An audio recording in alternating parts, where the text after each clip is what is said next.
Bonjour à tous et bienvenue dans cette émission dans laquelle on va parler éducation financière. Et je voulais faire cette émission parce que j'ai remarqué que, vous savez, sur des posts LinkedIn ou autres, quand on montre l'éducation financière des gens, on montre souvent des résultats qui sont toujours, ou alors on vous pose toujours les mêmes questions. En fait, on vous pose toujours les 3 mêmes questions. Et je ne le savais pas avant de préparer cette émission, mais on pose toujours ces 3 mêmes questions, et c'est même très connu aux États-Unis, ils appellent ça les Big Three, les 3 grandes questions de l'éducation financière. Alors je vais vous les redonner rapidement. Il y a une question sur les taux d'intérêt. On vous dit, supposons que vous ayez 100 € sur un compte épargne et que le taux d'intérêt soit de 2% par an. Au bout de 5 ans, combien pensez-vous que vous auriez sur le compte si vous laissiez l'argent fructifier? Donc il y a 3 possibilités. Il y a plus de 102 €, qui est la bonne réponse, exactement 102 €, enfin ou dollars, peu importe, moins de 102, et puis ne sait pas ou refuse de répondre. Et cette question, elle est assez dingue, en fait elle est même plus que basique, parce qu'on parle même pas d'intérêt composé ici, on parle de 2% par an pendant 5 ans. Donc si on voulait voir si les gens ont compris les intérêts composés, on leur demanderait est-ce que vous avez 110 € ou plus?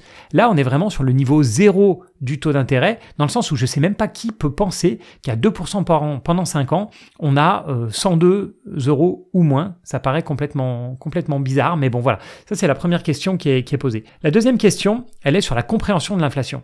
Et la question qu'on pose, elle est aussi très simple, vous allez voir, c'est imaginez que le taux d'intérêt sur votre compte épargne soit de 1% par an et que l'inflation soit de 2% par an. Au bout d'un an, seriez-vous en mesure d'acheter plus qu'aujourd'hui, exactement la même chose qu'aujourd'hui, ou moins qu'aujourd'hui, qui est la réponse correcte? Et enfin, la troisième question, c'est une question sur la compréhension de la diversification des risques. Et la question, c'est pensez-vous que l'affirmation suivante est vraie ou fausse? Et l'affirmation, c'est l'achat d'actions d'une seule entreprise offre généralement un rendement plus sûr que celui d'un fonds commun de placement en actions. Et là, c'est du vrai-faux et la réponse fausse est correcte. Et ces questions sont nulles, on est d'accord, ces questions sont complètement nulles pour plein de raisons. D'abord, il n'y a que 3 questions. Ensuite, elles sont très basiques. Et pour les 2 premières, on ne sait pas si le problème vient du fait que les gens sont incapables de faire des calculs basiques sur les taux d'intérêt, ou si, je ne sais pas ce qui est le pire des deux en fait, ou s'ils ne savent même pas ce qu'est l'inflation ou le taux d'intérêt. La même chose pour moi sur la troisième question de la diversification, c'est qu'il est très probable que le problème ne vient pas de la diversification en elle-même. Honnêtement, tout le monde connaît le proverbe « il ne faut pas mettre tous ses œufs dans le même panier ». Je suis sûr que tous les pays du monde ont le même type de proverbe.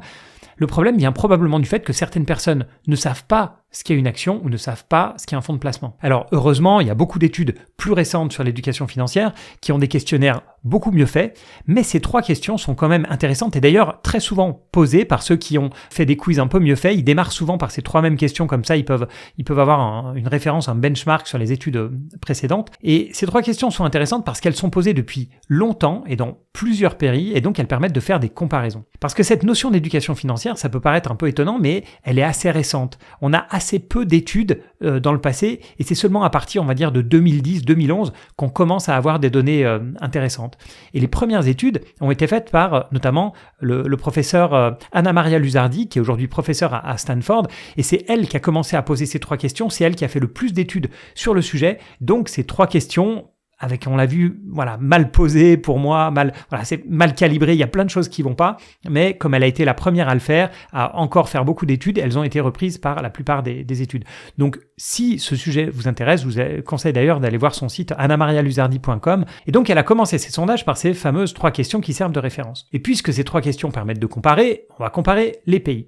Donc, sur le podium de l'éducation financière, on retrouve l'Allemagne avec 53% de bonnes réponses aux 3 questions. Ensuite, la Suisse, c'est bien un pays de banquiers, avec 50% de bonnes réponses. Et puis les Pays-Bas avec 44,8%. La France, j'ai envie de dire un peu à son habitude depuis quelques années, elle est au milieu du classement. On commence à s'habituer malheureusement, avec 31% de bonnes réponses aux 3 questions. Et le trio de fin, avec un gros gap comparé aux autres pays, les autres pays, elles restent au-dessus de 20%. On a le Chili avec 8%. On a la Roumanie avec 3,8% et la Russie avec 3,7%. Alors ce qui m'a surpris, c'est pas forcément la corrélation entre éducation financière et santé économique du pays, même si elle existe. Quand on met sur un graphique éducation financière, la réponse à ces questions si vous voulez, et puis le PIB, le lien est évident, on voit qu'il y a une corrélation entre les deux. Ce qui m'a surpris vraiment très très surpris, c'est que les plus mauvais élèves, on l'a vu, donc il y a le Chili, la Roumanie et la Russie. Je suis quand même allé sur le site de la Banque mondiale pour voir à l'époque de ces études quelle était l'inflation. Et les études sur ces pays sont plutôt vieilles, et il y en a 2 en 2009, une en 2011. Et à l'époque de l'étude, on voit que l'inflation était de 14% pour la Russie, 8,7% pour le Chili et 7,9% pour la Roumanie. Et je me suis dit, mais je sais pas, à des niveaux de 8% ou 14% d'inflation, comprendre l'inflation, c'est de la survie. Comprendre que si on place à 1% et qu'il y a une inflation de 2%, on perd de l'argent. J'ai l'impression que c'est de la survie, ne serait-ce que pour négocier un salaire, des prix, etc. Je me serais imaginé qu'au moins sur des questions basiques comme ça, dans ces pays avec une forte inflation, on sait quand même répondre. On sait qu'il ne faut pas garder des billets sous le matelas pendant 2 ans si vous avez une inflation de 14%. Et si on regarde spécifiquement à la question 2 sur l'inflation, donc très simple, à savoir 1% de taux d'intérêt et 2% d'inflation, est-ce que je perds de l'argent ou pas? Il n'y a que 18% des Chiliens qui savent répondre correctement, 32% des Roumains et 51% des Russes. Comme quoi, faire l'expérience de l'inflation ne suffit pas toujours à la faire comprendre réellement. Maintenant, si on fait un petit focus sur la France, mais en changeant de public, puisque cette fois-ci, j'ai pris une étude qui a été faite sur les nouveaux investisseurs. Vous savez, c'est 800 000 personnes qui ont commencé à investir entre 2020 et 2022. Donc, c'est une étude qui vient de l'OCDE, qui a été faite à la demande de l'AMF et qui est sortie en 2023. Donc, j'insiste bien, le public est complètement différent. C'est pas du tout le micro-trottoir avec Madame Michu, etc. On parle d'une population d'investisseurs. Là encore, le questionnaire est très basique. Il y a 6 questions qu'on va voir ensemble. Une question sur la compréhension de l'inflation et du pouvoir d'achat. Donc la question c'est, supposez que le taux de rémunération de votre épargne soit de 5% par an garanti et l'inflation de 6% par an. Au bout d'un an, avec cette épargne, seriez-vous capable d'acheter plus qu'aujourd'hui, comme aujourd'hui, moins qu'aujourd'hui? Donc là, c'est le même principe, il y a plus d'inflation que de rendement. Donc la réponse est assez évidente, on pourra acheter moins qu'aujourd'hui. Ensuite, une question sur la diversification. Donc vous voyez, on retombe toujours un peu sur les mêmes questions. En général, quand un investisseur répartit son capital sur différents placements financiers, le risque de perdre de l'argent augmente, diminue, ne change pas. Donc là encore, réponse assez évidente. Même quelqu'un qui ne sait pas ce que c'est que vraiment des placements financiers, je m'imaginerais qu'il pourrait répondre correctement. Ensuite, une question sur la relation risque-rendement. Donc la question c'est, quand des placements offrent des taux de rendement plus élevés, ils sont probablement plus risqués que des placements offrant des taux de rendement plus faibles. Donc là, normalement, on a une notion de rendement risque. On sait que quand on a des rendements élevés, le risque est plus élevé, mais je ne sais pas si c'est... on verra les réponses tout à l'heure. Ensuite, une question sur le rendement passé comme indicateur du rendement futur. Donc la question c'est, le rendement passé des actions d'une entreprise est une bonne indication de leur rendement futur. Et là, choix vrai-faux. Honnêtement, cette question-là, on sait la réponse qu'ils attendent. Ils attendent la réponse que c'est faux, le rendement passé ne prédit pas le rendement futur. Mais à la limite, on pourrait presque admettre une réponse vraie. Parce que les entreprises qui sont de bonne qualité, qui ont mieux performé par le passé, ont quand même de meilleures chances que de bien performer par le futur. En tout cas, moi, c'est ma croyance. Et donc, j'aurais potentiellement pu répondre faux à cette question. Je sais ce qu'ils attendent, donc j'aurais répondu juste si vous voulez, mais on pourrait les taquiner sur la vérité de cette question. Ensuite, on a une question encore à choix vrai-faux sur le cours légal des crypto-monnaies, des crypto-actifs. C'est un peu bizarre, mais bon. Donc, je vous dis la question. Les crypto-actifs tels que le Bitcoin ont cours légal comme les pièces et les billets de banque. Vrai-faux. C'est quand même... je suis surpris par à quel point les questions sont basiques. Mais bon, on va voir. Et puis, une question à choix vrai-faux encore sur les risques liés aux cryptos. La question, c'est la valeur des crypto-actifs tels que le Bitcoin peut fluctuer considérablement, mais il est toujours possible de récupérer le montant initial investi. Et là, c'est vrai-faux. Donc, on va regarder les réponses. Sur la relation risque-rendement, on a 61% de bonnes réponses. Sur l'impact de l'inflation sur l'épargne, on tombe à 51%.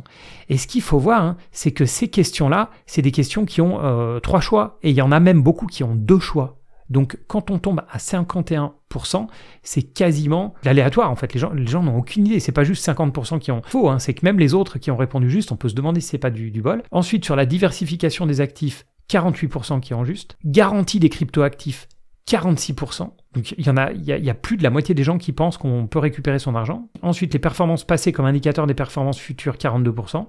Et puis enfin, est-ce que le Bitcoin et les crypto-actifs ont cours légal comme les pièces? 40% qui ont juste. À nouveau, sachant que la plupart des questions, c'est binaire vrai-faux ou bien 3 réponses, pardon.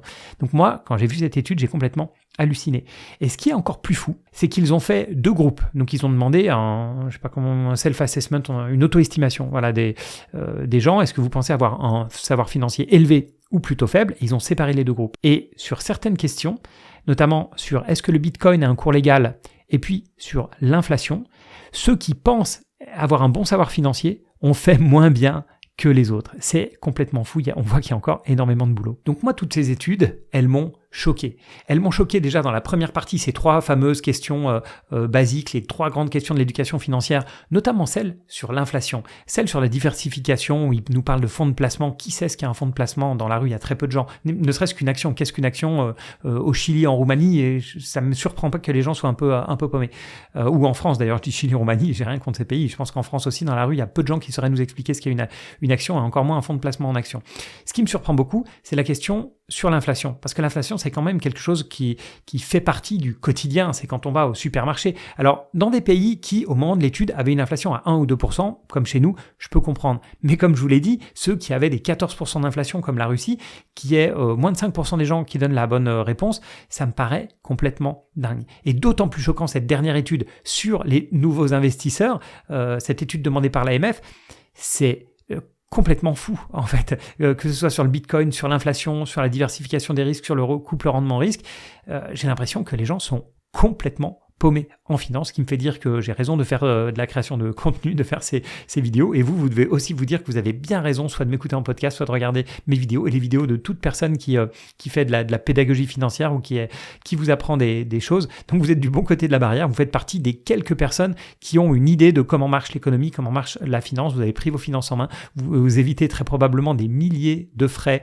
vous prenez beaucoup de bonnes décisions par rapport à la plupart des gens.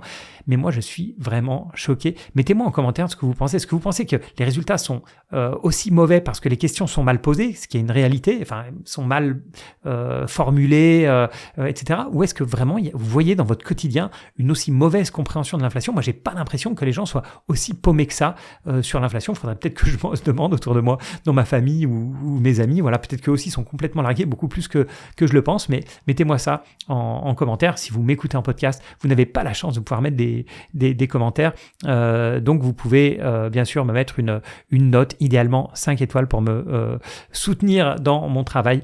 Voilà. Mais en tout cas, merci beaucoup à tous ceux qui mettent des commentaires sur YouTube. Donc là, mettez-moi, est-ce que dans la vie de tous les jours, vous voyez des gens qui ont vraiment aussi peu de notions de taux d'intérêt, une inflation, etc. Ça m'intéresse beaucoup. Voilà. Merci à tous pour votre confiance, votre suivi et à bientôt pour d'autres émissions.